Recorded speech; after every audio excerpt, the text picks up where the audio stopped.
Mr. Speaker, I come before you today because I am in strong support of 3442. And I think that sometimes we make this a Democrat versus Republican issue. Responsibility is not a political issue. It is a moral issue. Irresponsibility is the problem that we have.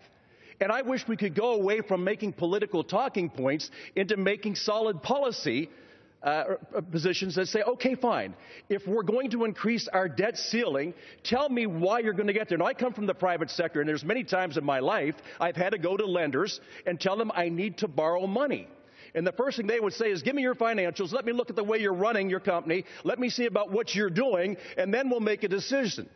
And then they'd come back to me and say, you know what? I'm looking at what you're asking for, and you definitely need an injection of capital. But my question is, what's your turnaround plan? So that you're not back here in 6 months or 12 months asking for more money on a failed model.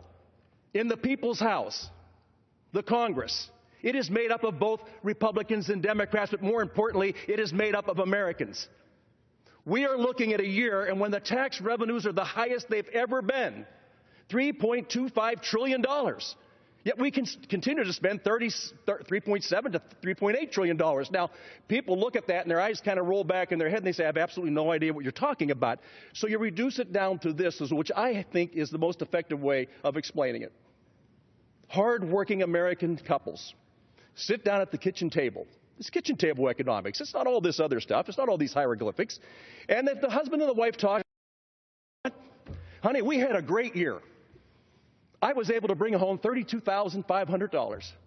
And so what I want you to do is to go ahead and spend $37,500 or $38,000. And they would look at each other and say, wait a minute, you told me you had a great year, and you did. But you want me to spend even more money than you brought in. And we constantly tell the American people that you're going to have to tighten your belts. You're going to have to live within your means. And then because we don't have to, we go out and borrow. And we raise the debt ceiling.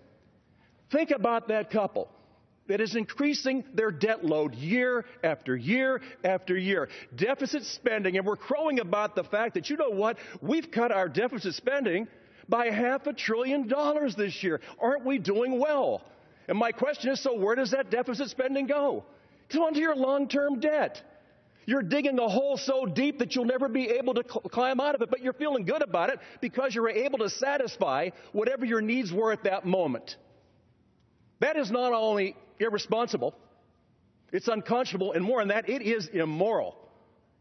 For people to sit in this House as representative of the American people who have been given the authority to tax, but they've also been given the responsibility to spend that hardworking American taxpayer's dollar.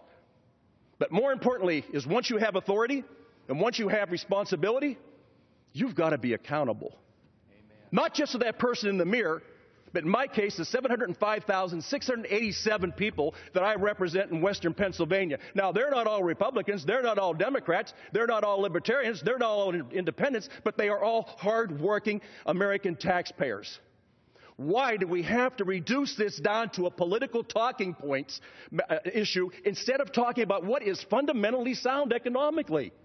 You cannot spend your way out of debt. You cannot continue to borrow irresponsibly and say the power to do it.